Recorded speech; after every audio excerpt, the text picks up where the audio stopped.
Bien, continuamos con el tema del régimen primario y estábamos hablando de lo que tenía que ver con la protección de la vivienda familiar, que en su faz interna, es decir, entre esposos, exige el asentimiento del cónyuge no titular para la disposición del bien o los derechos sobre el bien en el que está asentada la vivienda familiar y también para trasladar los muebles indispensables del hogar que se encuentren en el mismo. Habíamos dicho que el otorgamiento del acto sin el asentimiento ocasiona su nulidad. Esta nulidad es de carácter relativo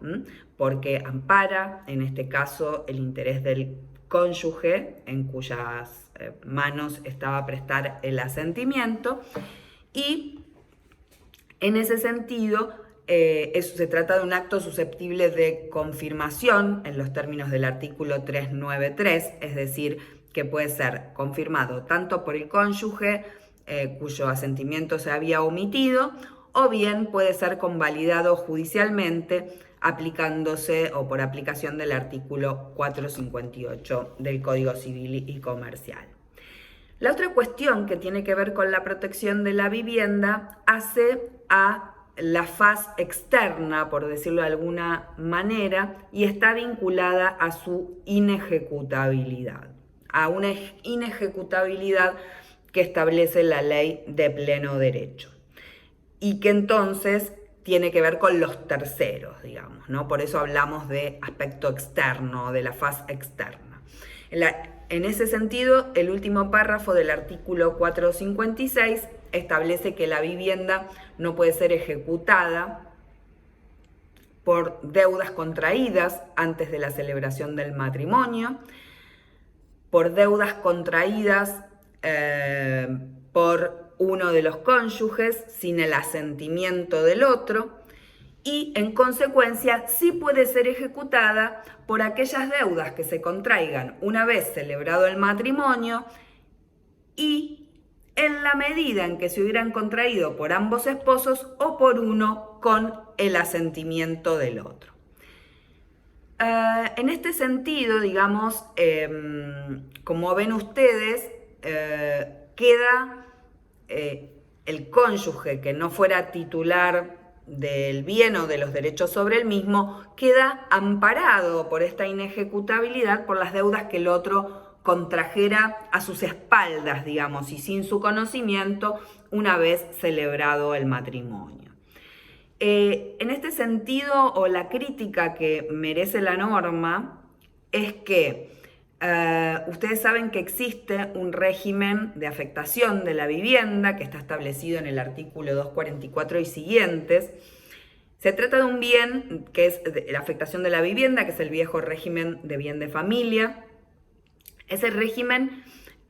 crea también impone una inejecutabilidad del bien por deudas posteriores a su constitución, pero esa constitución supone la inscripción de la afectación y la oponibilidad a terceros a partir de ese momento, cosa que aquí no ocurre, o sea, no tenemos ningún tipo de publicidad. Aquel régimen, no me quiero meter en ese desarrollo porque no es específicamente nuestro tema, pero ese régimen prevé que la vivienda afectada puede ser ejecutada por expensas, impuestos, es decir, por todas aquellas prestaciones que están vinculadas al propio sostenimiento y manutención del bien. En el caso del 456 no se hace ningún tipo de excepción y en ese sentido, imagínense que, por ejemplo, nadie pagaría las expensas del inmueble. ¿Por qué? Porque sería inejecutable en la medida en que constituye la vivienda familiar, y esto haría entrar en crisis todos los sistemas, por ejemplo, en lo que tiene que ver con la vivienda en propiedad horizontal, por ejemplo. De modo que, en este sentido, la doctrina propugna la aplicación, en estos casos, la aplicación subsidiaria por tratar, supletoria, digamos analógica, por tratarse de un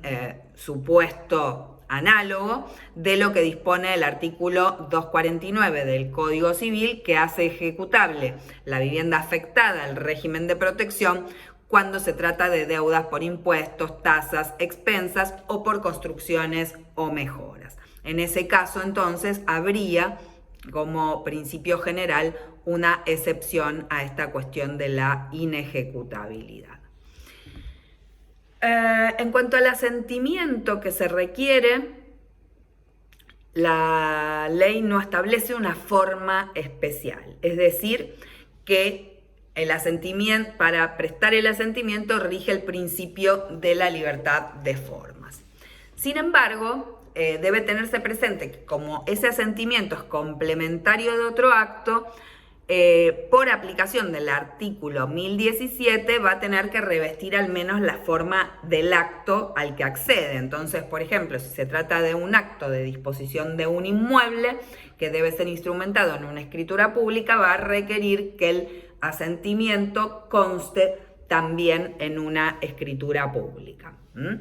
De modo que esto hay que tenerlo presente. Y si bien no tiene una forma impuesta, es útil que, según el caso, sea al menos prestado por escrito, porque esto permite su prueba en caso de discrepancia. Porque, por ejemplo, como ustedes saben, yo no necesito para transmitir un bien mueble, un instrumento determinado. Puedo transmitirlo por la tradición, pero en ese caso el asentimiento no quedaría probado porque no tengo, digamos, la constancia. Por lo tanto, si se tratara de bienes muebles de gran valor, etcétera, podría pensarse en hacerlo por escrito para tener una prueba para ello. ¿Cuándo debe prestarse el asentimiento? Bueno, va de suyo que puede prestarse simultáneamente, sobre esto no hay duda, y es la situación que habitualmente ocurre. Pero pueden darse distintos supuestos. ¿Se puede prestar anticipadamente? Se puede. Pero se puede bajo ciertas condiciones. Para ser anticipado, la primera cuestión es que debe ser especial para el acto de que se trate. Esto es que no se puede prestar un asentimiento, mejor dicho, general anticipado, que fue una práctica bastante habitual después del año 1968, que es cuando se modificó el Código Civil hoy derogado y se introdujo esta necesidad del asentimiento para la disposición de ciertos bienes. En ese momento, como una cuestión muy práctica, muchos señores, generalmente maridos, hacían firmar a sus esposas asentimientos generales anticipados, con lo cual, digamos, esta idea del asentimiento y el control de la gestión y el control de ciertos actos quedaba totalmente desdibujada, porque el asentimiento anticipado en definitiva implicaba una suerte de cheque en blanco para que el otro pudiera disponer de todo. Con el tiempo, digamos, y advirtiendo ese tipo de prácticas,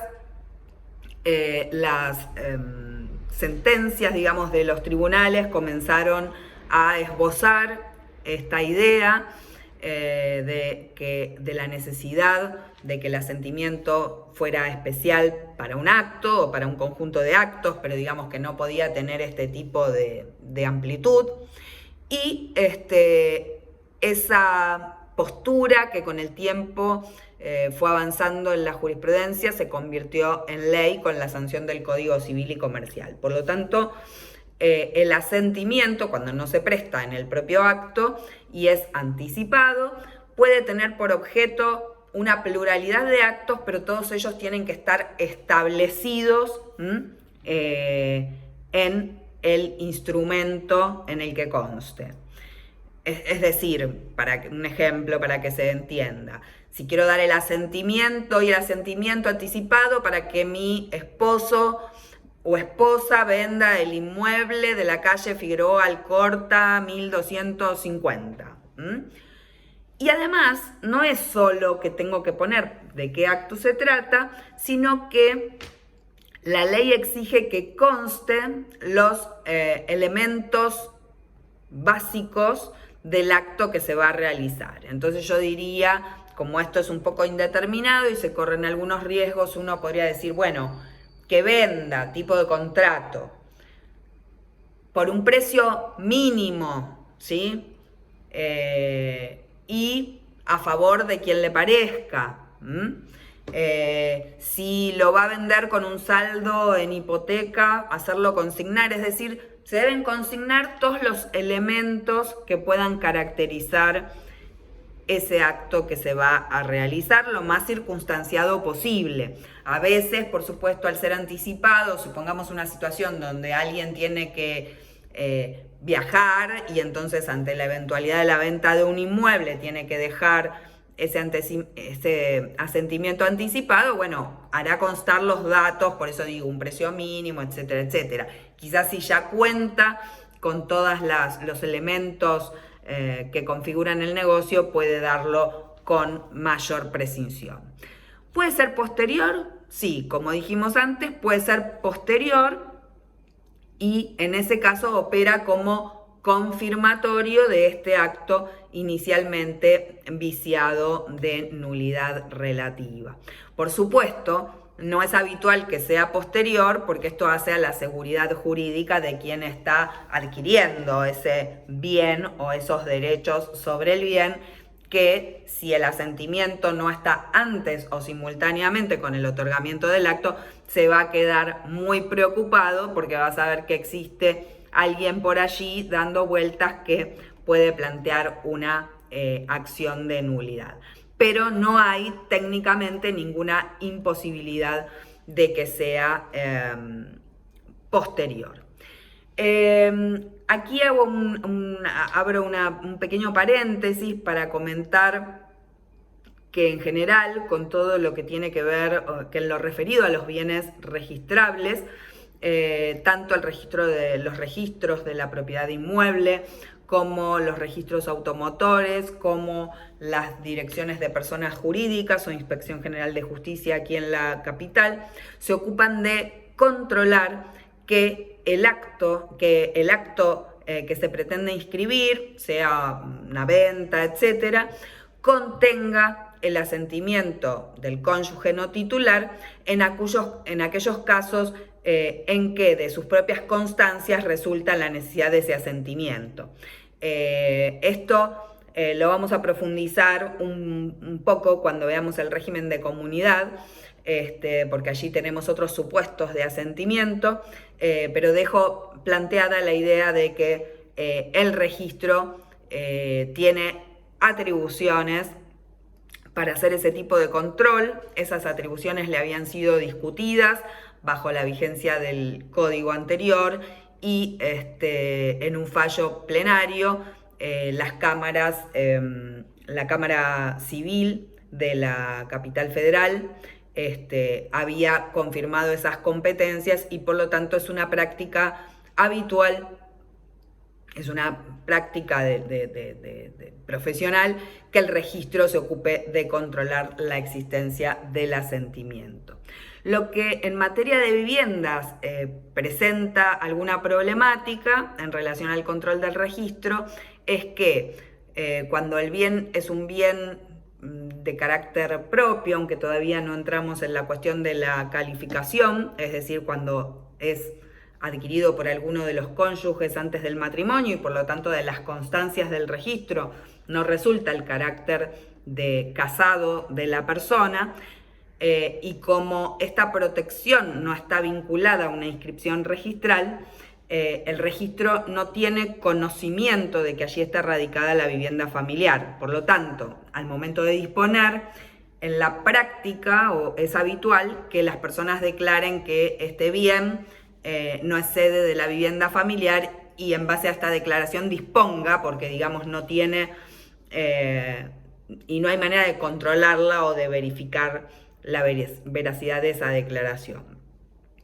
Y esto, bueno, puede generar alguna problemática o alguna incerteza sobre la necesidad de asentimiento porque no tiene elementos el registro para controlar ni el escribano o profesional que interviene en el otorgamiento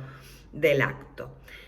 Otra cuestión importante en relación al asentimiento es que, si bien puede darse anticipadamente y si bien el cónyuge puede hacerse representar por un apoderado para ello, ese apoderado no puede ser el propio cónyuge en cuyo beneficio, por así decirlo, se otorga el asentimiento. Es decir, que en caso que el cónyuge no titular del bien o derecho quiera hacerse representar para dar el asentimiento, tendrá que otorgar un apoderamiento o un poder a otra persona o una persona distinta de su cónyuge. Esto resulta también de los artículos 456 a 459. Entonces, como ven, y sintetizando, digamos, un poco para cerrar la cuestión de la vivienda familiar, vamos a decir que en el ámbito interno la protección de la vivienda está dada por la necesidad de asentimiento del cónyuge no titular, que ese asentimiento, por supuesto, debe ser prestado en la medida en que no esté vulnerado el interés familiar, que la negativa a prestar el asentimiento debe ser justificada, que en caso de que sea injustificada o el cónyuge sea incapaz o esté ausente o esté transitoriamente impedido de prestar su voluntad, ese asentimiento puede ser suplido por el juez a pedido de la parte interesada, y que la necesidad de asentimiento también se extiende a la disposición de los muebles indispensables para el hogar o para su traslado fuera del hogar, y que el acto entonces autorizado por el juez en esas condiciones es oponible al cónyuge no titular sin cuyo asentimiento se otorgó, pero por supuesto no pueden derivarse de ese acto obligaciones a cargo de este último, ¿no? Y por supuesto que el cónyuge no titular del bien no puede tener nunca la iniciativa del acto, es decir, no puede ser el que impulse la enajenación del bien de que se trata, ¿no? Rige en esto lo que tiene que ver con el derecho de propiedad. Y bueno, contemplando esa protección, aparece la protección en su faz externa, que está vinculada a la declaración de inejecutabilidad por deudas posteriores, de la inejecutabilidad de la vivienda, por deudas posteriores al matrimonio, y por aquellas que contraiga uno de los cónyuges sin el asentimiento del otro o sin el conocimiento del otro. Con esto terminamos con esta cuestión y pasamos a otra entrega vinculada a la cuestión del régimen patrimonial.